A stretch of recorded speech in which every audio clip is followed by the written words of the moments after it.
베드로전서 세 번째 말씀입니다. 제가 처음에 이제 시작하면서 한 6번 정도로 말씀을 나누려 했는데 하다 보니까 이게 길어져서 조금 더 길게 베드로전서 말씀을 아마 연말까지는 우리가 보게 될 것 같습니다. 첫 주에 말씀드린 것, 로마의 박해와 압제로 인하여 소아시아 여러 지역에 흩어져 살던 그리스도인들을 베드로는 흩어진 나그네, 흩어져 살고 있는 영원한 본향, 그 천국을 집으로 하는 이 땅에서 잠시 머물고 있는 나그네라고 표현하면서 우리의 소망을 이 땅에 두지 말고 영원한 하나님 나라에 두는 그 산 소망, 리빙 홉, 이 리빙 홉으로 살자고 그렇게 말을 했습니다. 그리고 지난주에는요, 이 산 소망을 가진 성도들이 어떻게 살아야 되는가, 그 마지막 날까지 어떻게 사는가를 베드로는 거룩함으로 살라라고 말했습니다. 우리가 지난주에는 거룩함의 정의를 좀 내로우 다운 시켰어요. 그래서 거룩함은 가지 않고 그리고 피하는 것이다. 각자마다 다르겠죠. 가지 않고 피하는 것, 사실은 거기가 거룩함의 시작이다라고 말씀을 나눴습니다. 그리고 이 거룩함을 성경이 항상 거룩하라고 말하는데, 실제로 우리가 항상 거룩한 것은 영원한 하나님 나라에 가서나 가능한 일이고, 이 땅에 사는 동안 우리의 거룩함의 모습을 제가 크리스마스 트리에 많은 집들이 달고 있는 그 타임머의 그림을 보여드렸어요. 기억하실 겁니다.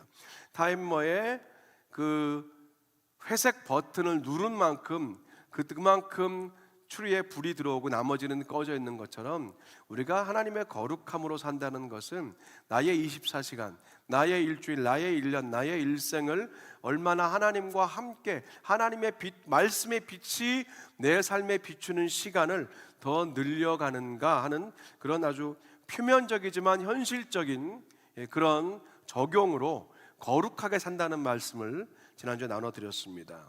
오늘은요, 기초에 대해서 좀 말씀을 나누고 싶어요. 오늘 베드로가 1장 뒷부분에 말하고 있는 게 우리 성도들의 기본, 기초, 뿌리에 대한 말씀이거든요. 18절의 시작은 이렇게 됩니다. 너희가 알거니와 라고 말해요. 그러니까 지금 이 편지를 받는 그리스도인들과 또 우리도 마찬가지고 무언가 이미 알고 있는 게 있다는 겁니다. 너희도 알거니와. 근데 그것을 뒤에 25절까지를 보면 압축하면 딱 두 단어가 나옵니다. 그 우리가 아는 것 두 단어는 바로 대속함과 거듭남. 이 대속함과 거듭남을 우리가 이미 알고 있다고 말합니다. 이 대속함과 거듭남이 무엇인지를 오늘 그 18절부터 25절 쭉 베드로가 설명을 하는데, 간단하게 말하면 이런 거죠. 창세 전부터 하나님과 함께 계신 예수님께서 우리를 위해서, 우리의 죄를 대신 속하여 주시기 위해서, 대신 우리 죄를 감당하시기 위해서 이 땅에 내려오셔서 하나님의 뜻에 따라 십자가 달리셨고, 하나님은 당신의 뜻에 순종하신 아들 예수 그리스도를 3일 만에 다시 부활하게 하시고, 그리고 하늘의 영원한 영광을 주셨습니다. 그래서 우리는 이 예수님을 통해서 하나님을 믿게 되는 거예요.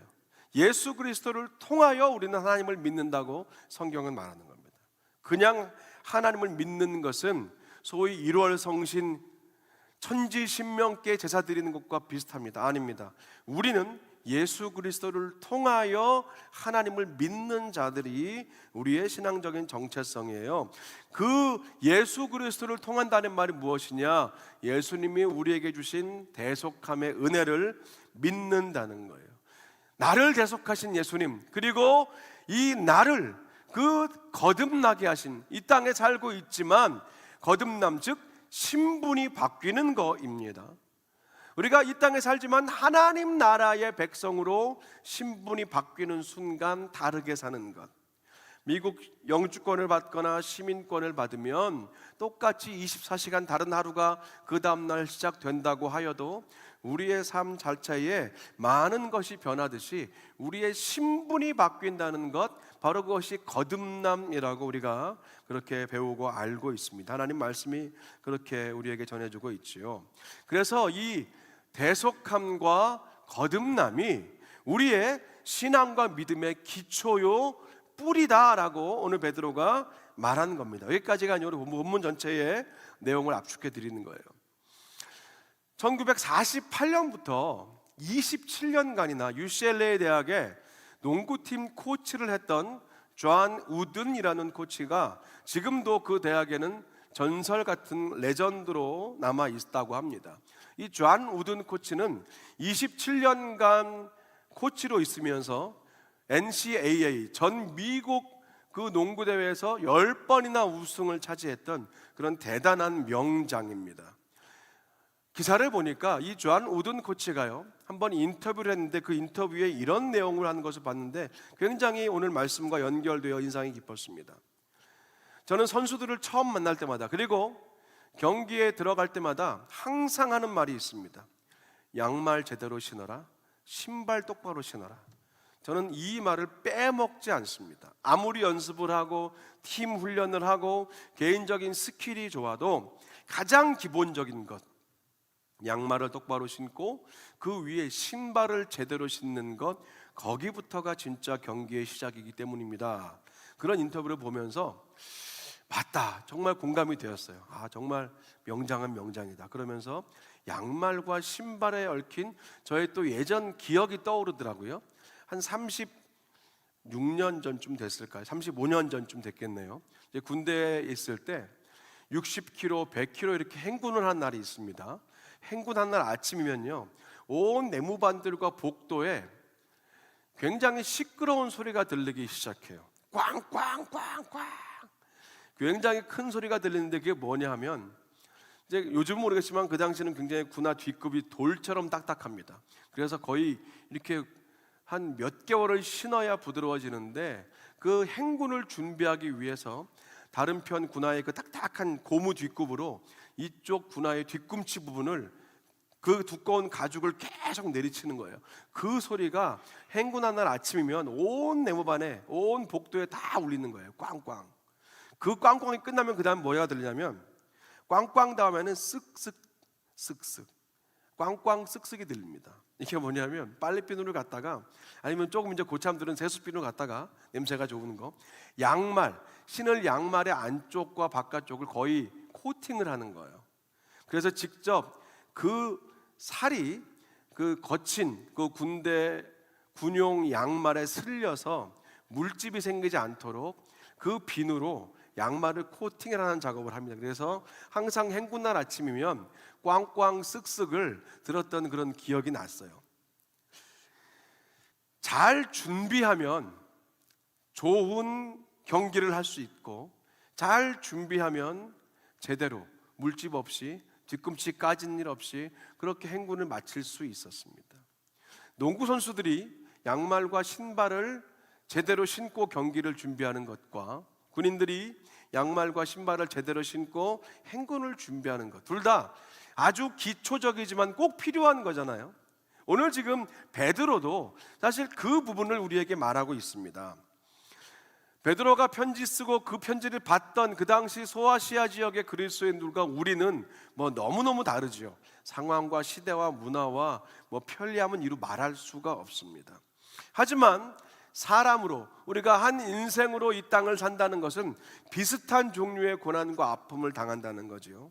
예를 들면 우리가 이민자로, 유학생이건 그냥 통틀어서 우리가 이민자라고 했을 때, 이민자로 이 미국에서 살고 있는 우리는 또 우리 나름대로의 다양한 어려움을 겪지 않습니까? 미국 정권이 바뀔 때마다 몇 가지 법들이 변하는 바람에 물질적으로 손해를 보기도 하고, 또 신분적으로 굉장히 어려움을 겪기도 합니다. 국가 간의 분쟁이나 어떤 관세 협상에 따라서 사업이나 비즈니스를 하시는 분들, 또 직장 생활 하시는 분들, 굉장히 그 삶 속에 직간접적으로 큰 영향을 받을 수밖에 없잖아요. 또 늘 가던 식당이고 늘 가던 마켓과 쇼핑몰인데, 또 아이들 학교와 길거리, 늘 우리의 일상 안에 있는 공간에 있는데도 불구하고 미국에서 산다는 것은 언제 어디서 어떻게 총기 사고와 총기 사건이 날지 모르는, 언제 우리가 그 범죄의 표적이 될지 모르는 그런 잠재적인 위험에 늘 노출되어 있는 게 미국에서 사는 우리 이민자들의 모습입니다. 또 관계에 있어서도요, 간이고 쓸개고 다 빼줄 것처럼 그렇게 친하게 지내다가 하루아침에 순식간에 불편한 사이가 되고 깨어진 관계가 되어서 상처를 주고받는 일이 왜 없겠습니까? 또 말도 그래요. 늘 사랑하고 격려하고 존경하고 그렇게 세워주던 그 입술, 그 말이 뒤돌아서서는 갑자기 험담하고 조롱하고 그렇게 저주하는 입술이 되는 일을 우리가 경험하지 않습니까? 로마의 압제를 피해서 흩어진 나그네로 살던 그들이나 2025년 11월을 살고 있는 저와 여러분들이나 삶의 질은 변하고 좀 나아졌을지 모르나 사람 사는 세상 안에서의 겪는 고통과 아픔은 똑같습니다. 오늘 우리는요, 예수 믿는다고, 교회 다닌다고 그들처럼 잡혀가거나 죽지 않습니다.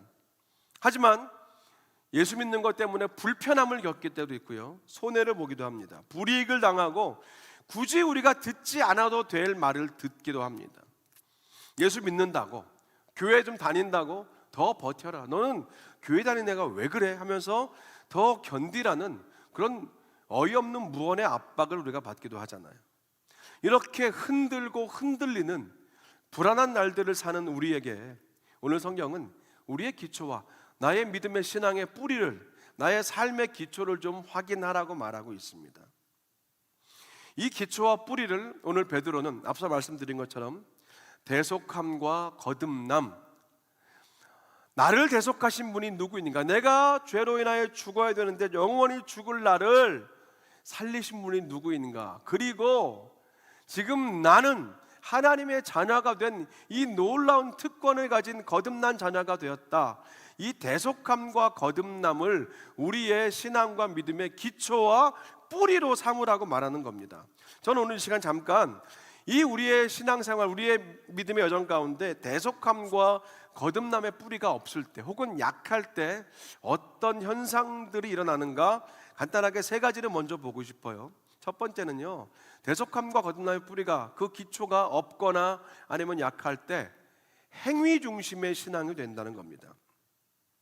나의 죄를 대속해서 예수님이 십자가 달려 돌아가심으로 내 모든 죄값을 대신 치러주셨다라고 하는 이 대속의 은혜를 붙들고 살지 않으면 제일 먼저 찾아오는 것이 행위 중심의 신앙이에요. 예수님의 복음이 아니라 나의 행위를 붙들고 신앙생활하면 파생되는 많은 문제들이 생깁니다. 경건의 모양은 있으나 경건의 능력은 부인하는 그런 자들이 되는 거죠. 예를 들어서 연초에 마음 먹고 그래, 내가 성경을 읽독이 아니라 한번 쓰겠다고 마음 먹고 고급 노트를, 빈 노트를 10권을 딱 사요. 그리고 내가 제일 좋아하는 펜슬을 또한 10자루를 산단 말입니다. 이제 그 다음에 노트를 예쁘게 꾸미기 시작해요. 이렇게 겉을 뭐 싸기도 하고 스티커를 붙이고 이름을 쓰고, 그리고 그 연필을 담을 수 있는 좋은 필통을 사고 이렇게 쫙 모셔놓고 볼 때마다 기분이 좋아요. 와, 너무 예쁘다, 너무 좋다. 근데 그렇게 1년을 지나는 거예요. 열어보지도 않고.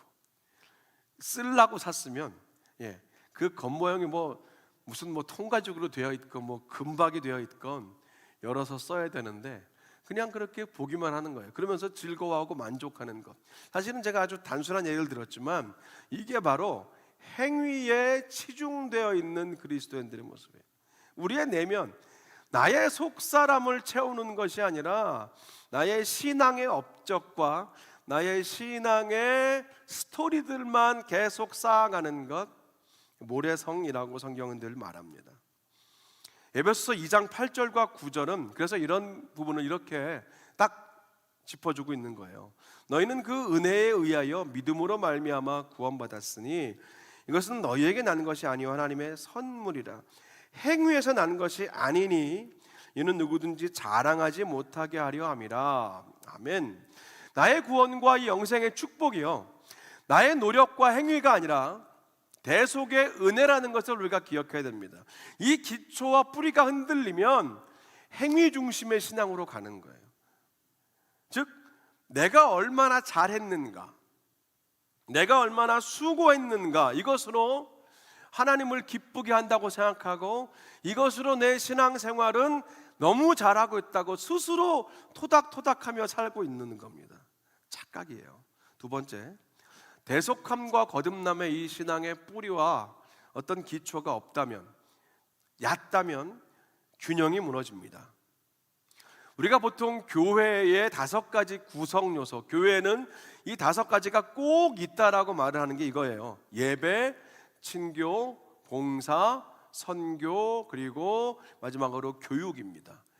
예배, 친교, 봉사, 선교, 교육, 이 5가지가 교회의 기둥이자 교회를 이루는 요소들이고, 우리가 교회로 모이면 그 규모와 상관없이 이 5가지가 골고루 균형 있게 되어야, 이 기둥들의 높이와 굵기가 일정해야 그 위가 평평하여 기울어지지 않습니다. 위에 올라서서 힘들어하지 않습니다.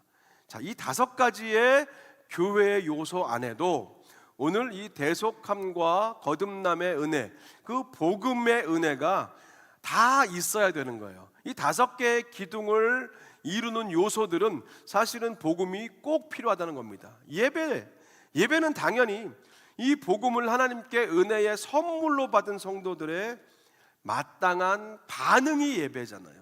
예배라는 행위를 통해서, 이 시간을 통해서 하나님 자 왔습니다, 됐지요? 뭔가 만족해드리거나 출석표를 찍는 게 아니라, 예배는요, 지난 한 주간 또 지난 나의 인생 동안 세월이 흘러 지나보니 결국엔 주님이셨네, 아까 우리가 부른 그 찬송의 고백처럼 나를 인도하신 분이 하나님이심에 대한 자연스러운 반응이에요. 그래서 찬양 드릴 때 눈을 감고 눈물이 흐르기도 하는 것이고, 저절로 손을 들고 하나님께 나의 마음을 드리는 것이고, 말씀을 받을 때 나를 향한 하나님의 개인적인 말씀이라고 믿고 받는 거잖아요. 그게 반응이라는 겁니다. 친교도 마찬가지입니다. 성도의 교제, 친교. 이 복음이 빠지면 안 돼요. 오래된 교회들의 가장 큰 특징 아시죠? 새가족들이 가장 적응하기 힘든 부분이 뭔지 아세요? 오래된 성도님들끼리 이름과 호칭을 이렇게 부르는 거예요. 누구 언니, 누구 형, 이런 게 굉장히 아주 너무 좋잖아요. 얼마나 좋아요. 교회가 가족이니까, 사랑하는 한 식구니까 그렇게 얼마든지 뭐 언니, 형, 한국어의 그 아름다운 문화를 할 수 있는데, 그게 새가족들 입장에서는 여기는 우리만의 왕국이야 라고 이렇게 진을 치는 것 같은 굉장히 어려움을 느껴서 적응 못하는 경우가 아주 많아요. 좋은 친교의 모습인데도 사랑을 나누고 오랫동안 함께 지나왔으니까 언니고 뭐 동생이고 뭐 형이라 그러는데 뭐가 문제야? 네, 그건 교회 밖에서 개인적으로 하시면 되는 거잖아요. 다 아시는 거잖아요, 그죠? 친교가요, 복음이 없으면, 복음으로 인한 사랑과 격려가 없으면 그렇게 우리만의 잔치가 되는 거예요. 모이고 만나고 떡을 떼고 함께하는 그 모든 자리에 예수 그리스도의 복음, 오늘 우리가 2가지 봤잖아요. 이 대속의 은혜와 거듭남의 확신을 가지고 우리가 친교할 때, 그 친교라는 기둥, 특히 이민교회에서 이 친교라는 기둥이 늘 제일 약하거든요. 이 친교라는 기둥도 반드시 복음으로 든든히 세워져야 되는 겁니다. 봉사도 마찬가지입니다. 내가 뭘 잘하고 은사가 있으면 더 좋죠. 뭐 금상첨화입니다. 하지만 우리의 진정한 봉사의 근원은요, 이런 나를 위해서 섬겨주신 예수 그리스도의 섬김, 그 땀 흘리신 목숨까지 내어주신 그 예수님의 섬김을 받은 내가 이제 하나님의 몸된 교회와 하나님의 사람들을 향해서 그 섬김을 나누는 것, 이게 봉사예요. 이게 봉사 안에 복음이 필요하다는 내용입니다. 선교는 당연히 복음을 전하는 것, 나누는 것, 말씀으로도 전하고, 선교는 물질로도 전할 수 있고, 또 직접 우리가 비전 출입이나 단기 선교를 통해서 그 땅을 밟음으로 하나님의 복음을 전하는 것, 당연히 선교는 복음이 중심입니다. 교육이 중요해요. 교육에도요, 이 복음이 중심입니다. 지난 금요일에 있었던 우리 교육부의 패밀리 페이스 페스티벌, 거기에 많은 이 순서들과 부스들이 있었지만 1대1로 복음을 전하는 룸이 따로 있었어요. 교회 교육이요, 단순히 게임을 하고 뭐 사탕을 주는 것만으로, 그냥 밖에서 하는 거 그냥 교회에 와서 안전하게 해라, 그 수준으로 끝나는 게 아니라 하나님의 사랑과 예수 그리스도의 복음을 전하는 그런 룸을 따로 만들었다는 것은 우리 교회 역사상 처음 있는 일이었고, 저도 많은 교회에서 이 사역을 해봤지만 정말 처음 있는 일입니다. 얼마나 저는 우리 교회의 다음, 또 그 다음이 기대가 되는지 몰라요. 하나님이 하시는 일이 그렇습니다. 지금 우리 1세들, 특별히 2세들, 우리 모든 교회 교육 안에 이 복음이 반드시 필요하다는 겁니다. 우리 교회가 다음 세대를 위해서 바르고 맞게 움직이고 있다는 그런 증거를 제가 지난 금요일 날 봐서 너무너무 행복하고 참 좋았습니다.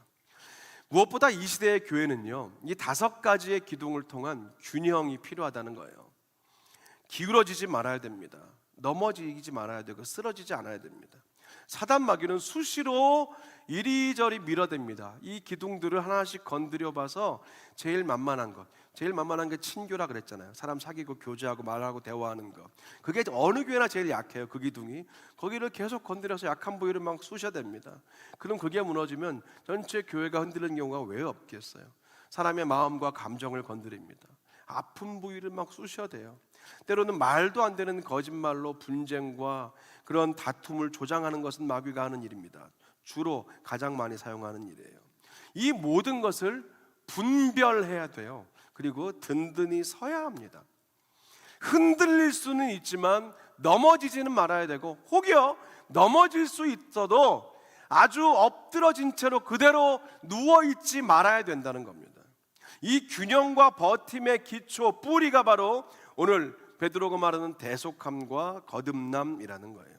세 번째로, 마지막으로, 대속함과 거듭남의 기초와 뿌리가 없으면 바람에 쓰러집니다. 저는 기초, 뿌리, 바람 이런 단어를 들으면 무조건 딱 떠오르는 장면이 있어요. 16년 전쯤에 바람이 굉장히 불던 날, 그 다음날 아침 저희 아이들을 이제 학교에 라이드 해주러 가다가 정말 놀랄만한 광경을 봤던 기억이 지금도 생생합니다. 성인 2명이 이렇게 팔을 뻗어서 안아야 될 그보다 더 큰 아름드리 나무가 지난 바람에 넘어져서 그 아파트 카폴트를 덮쳐서 차들이 많이 망가졌는데, 제가 인상 깊었던 것은 그 넘어진 나무의 뿌리였습니다. 뿌리 부분이 정말 요만큼밖에 안 됐어요. 이런 아름드리 높은 큰 나무가 90도로 넘어졌는데 보니까 뿌리가 1m도 안 되는 걸 보면서 깜짝 놀랐습니다. 아, 저렇게 뿌리가 얕으니까 넘어졌구나. 참 그 장면을 잊을 수가 없어요. 그런데 깊은 뿌리가 아니어도요, 안 넘어질 수 있는 방법이 또 있습니다. 뿌리가 깊지 않아도 안 넘어질 수 있어요. 캘리포니아에 있는 그 10개의 국립공원 중에서 저와 가족들이 계산해보니까 4개를 갔더라고요. 아직 6개는 못 갔는데, 그 못 간 곳 중에 하나가 샌프란시스코와 시애틀 그 사이 바닷가 근처에 있는 레드우드 국립공원입니다. 그 레드우드 국립공원에는 말 그대로 레드우드가 있는데 굉장히 큰 나무라 그래요. 거의 35층 높이, 약 100m가 되는 높이의 큰 나무들인데, 학자들이 조사해 보니까 그 어마어마한 나무의 뿌리가요 3m, 4m밖에 되지 않는다는 겁니다. 상상 이상이었어요. 어떻게 이 얕은 뿌리로 이 무겁고 높은 나무를 지탱할 수 있을까 연구해 봤더니, 그 레드우드 국립공원 전체가 마치 하나의 나무처럼 그 레드우드들이 서로 뿌리가 연결되어 있고 엉켜 있고 그렇게 섞여 있어서 서로가 서로를 지탱해 주고 있더라라는 것이죠. 연결이 포인트입니다. 내 뿌리가 얕아도 서로 연결되어 있으면 우리는 바람에 넘어지지 않을 수 있다는 거예요. 고통과 환난과 풍파에 쓰러지지 않는 비결이 그 레드우드 국립공원 안에 놀랍게 메시지로 지금도 서 있다는 겁니다. 사실 우리 이민교회가요, 우리 이민 생활이 뿌리 내리기 힘든 게 현실 아닙니까? 이 미국 생활이 한 지역에 오랫동안 뿌리 내리기 어렵습니다. 그러다 보니까 이 신앙생활도 한 교회에, 한국처럼 막 그 교회에서 2대, 3대가 계속 이어지는 경우가 그렇게 많지는 않아요. 교회 생활도 깊이 뿌리 내리기 어렵습니다. 또 여러 가지 변수가 있고 예기치 못한 상황을 만나면 개인적으로, 가정적으로도 한 교회에 뿌리 내리기 어려운 게 사실은 일반적인 우리 이민교회 현실입니다. 근데 이런 우리에게 앞선 이 두 종류의 나무들의 모습이 분명히 메시지가 되지 않아요? 똑같이 깊이 뿌리 내리기 힘든 상황이었습니다. 그런데 홀로 서서 그 바람과 풍파를 다 맞다가 쓰러지는 나무가 있는 반면 서로 연결해서 버티는 나무들이 있습니다. 알고 보니까 그 3m, 4m밖에 뿌리를 못 내린 이유가 있습니다. 단단한 바위들이 레드우드 국립공원 그 집안에 깔려 있기 때문에 더 깊이 뿌리를 못 내려서 뿌리를 옆으로 뻗었다고 합니다. 그러니까 그 나무들도 실제로 고난을 만난 거예요. 어려움을 만난 겁니다. 더 이상 뿌리를 내릴 수 없는 바위들이 있는 거예요. 어떻게 나무가 바위를 뚫고 내려가겠어요? 하지만 연결이라는 키를 찾아내서 그 오랜 세월 동안 지금까지 든든히 버티고 서 있었다는 것. 하나님이 분명히 우리 교회를 향해 주시는, 이 땅의 교회들에게 주시는 메시지입니다. 사랑과 섬김으로 서로가 서로를 세워주고 서로 붙들어주고, 그냥 인간적인 친밀함도 참 중요한데 그것만 가지고는 교회가 아닙니다. 인간적인 친밀함 안에 반드시 복음으로 인한 사랑과 격려와 품어줌, 그 복음의 중심에 오늘 이 성경이 말하고 있는 대속함과 거듭남의 은혜가 흔들리지 않게 있다는 거예요. 그럴 때 우리는 어떤 고난에도 뽑혀나가지 않고 어떤 바람에도 넘어지지 않는 거죠. 나는 지금 어떤 기초 위에 서 있는가? 나의 뿌리는 지금 어떤 상태인가? 바위가 있다고 그냥 성장하기를 멈춰버리고 있지 않은가? 아니면 고난의 바위가 있으면 옆으로 뻗어서 함께 연결하여 함께 서로 버티고 있는가? 한번 여러분들 스스로의 모습을 상상하면서 오늘 이 시간 그려보셨으면 좋겠어요. 그 기초 위에 나의 행위나 의가 있는 것이 아니라 날 대속하신 예수님의 십자가 사랑과 거듭남의 은혜가 있는가 돌아봐야 되는 겁니다. 오늘 성경은 우리에게 산 소망을 가지고 사는 모든 성도들이 그 우리의 기초와 뿌리가 되는 그 대속함을 통한 거듭남의 은혜를 말하고 있습니다. 그리고 이 대속함과 거듭남의 은혜 아래 더 바닥에는 하나님의 말씀이 있다라고 23절은 이렇게 말했어요. 너희가 거듭난 것은 썩어질 씨로 된 것이 아니요 썩지 아니할 씨로 된 것이니 살아있고 항상 있는 하나님의 말씀으로 되었느니라. 아멘. 지금도 그렇지만요, 베드로 시대에도 씨 중에서 썩은 씨가 있었습니다. 썩은 씨는 뭐냐면 그 씨의 눈이 죽은 씨입니다. 그래서 씨 눈이 죽은 씨는 아무리 땅에 심고 물을 주어도 싹이 트지 못합니다. 달걀도 마찬가지지요. 똑같이 보여도 무정나는 아무리 암탉이 품어도 부화되지 않습니다. 하지만 하나님의 말씀은 살아있는 말씀이라고 성경은 말해요. 살아있다는 것, 생명력이 있다는 거예요. 생명을 전하고 연결시킬 수 있는 힘이 그 안에 있다는 거예요. 겨자씨, 가장 작은 겨자씨 안에 하늘을 찌를 듯한 그 큰 나무가 들어있듯이 하나님의 말씀이 바로 살아있는 생명의 씨라고 오늘 베드로가 말하고, 하나님의 말씀 위에 우리가 거듭남과 대속함의 은혜로 세워져 살 때 그 뿌리를 내리고 옆으로 함께 뿌리를 붙잡고 살 때 이 고난의 모든 날들, 어려움의 날들을 넉넉히 견딘다라고 오늘 성경이 우리에게 말하고 있는 겁니다. 오늘 베드로는 예전에 예수님과 니고데모의 대화를 실제로 가까이서 들었던 사람이거든요. 바리새인이라는 신분의 유대인의 지도자고 아주 부자였던 니고데모는 늦은 밤에 예수님을 몰래 찾아와서 대화를 나눕니다. 거듭남에 대한 이슈에서 다 걸렸어요. 예수님이 사람이 물과 성령으로 거듭나지 않으면 하나님 나라 갈 수 없다 말하니까 니고데모는 근심했습니다. 그에게 예수님은 말씀하셨지요.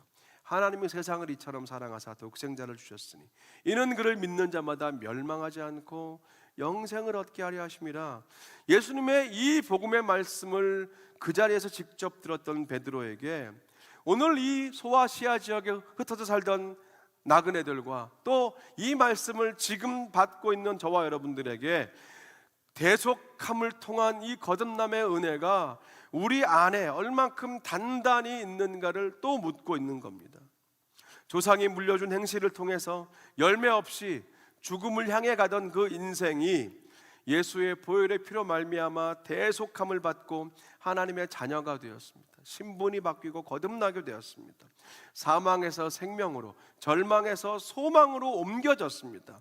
이것은 오직 하나님의 말씀으로 가능한 일이다라고 말하는 거예요. 이 하나님의 말씀이 육신이 되신 분이 예수님이고, 그래서 이 말씀이 육신 되신 예수님을 통해서만 우리의 대속함과 거듭남, 우리의 믿음이 가능하다는 거예요. 하나님 말씀만이 영원합니다. 어느 것도 영원한 것이 없습니다. 그리고 하나님의 말씀이신 예수 그리스도만이 영원하시다는 것, 이것이 복음이고요. 이 복음이 우리의 기초요, 기본이요, 뿌리가 된다는 거죠. 여러분, 우리가 오늘 이 말씀 안에서 우리 신앙의 기초를 돌아볼 수 있으면 좋겠어요. 왜 예배하고 계십니까? 왜 친교하십니까? 왜 봉사하십니까? 왜 선교하십니까? 왜 배우고 왜 가르치십니까? 왜 직분을 받아 섬기십니까?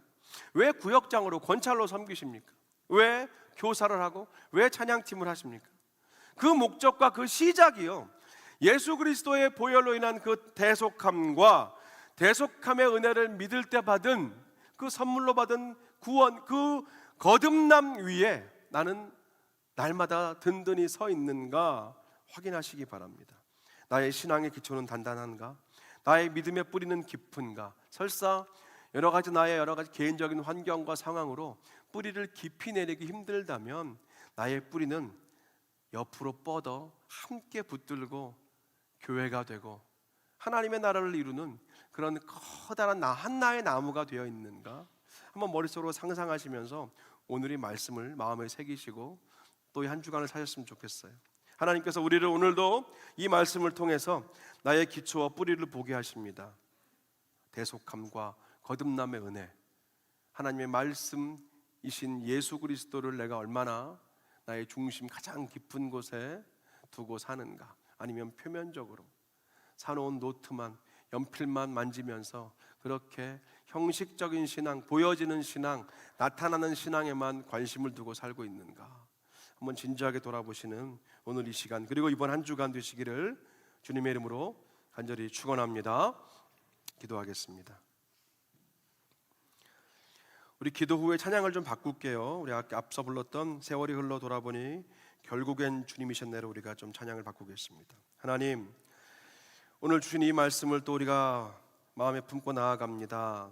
주님, 우리는 자주 흔들립니다. 지나가는 사람의 말 한마디도 우리가 잠을 못 이룰 때가 얼마나 많고, 믿고 신뢰했던 일들, 때로는 하나님께 오랫동안 기도하고 간구했던 일이 여전히 이루어지지 않을 때 그 실망이 하나님께로 향하기도 합니다. 하지만 주여, 원하오니 흔들려 넘어져 엎드러진 채로 살지 않게 하시고, 흔들릴지라도 서로를 붙들어주고 넘어질지라도 서로 세워주며 그렇게 함께 나아가는 교회와 성도들 되게 하여 주시옵소서. 예수님의 이름으로 기도합니다. 아멘.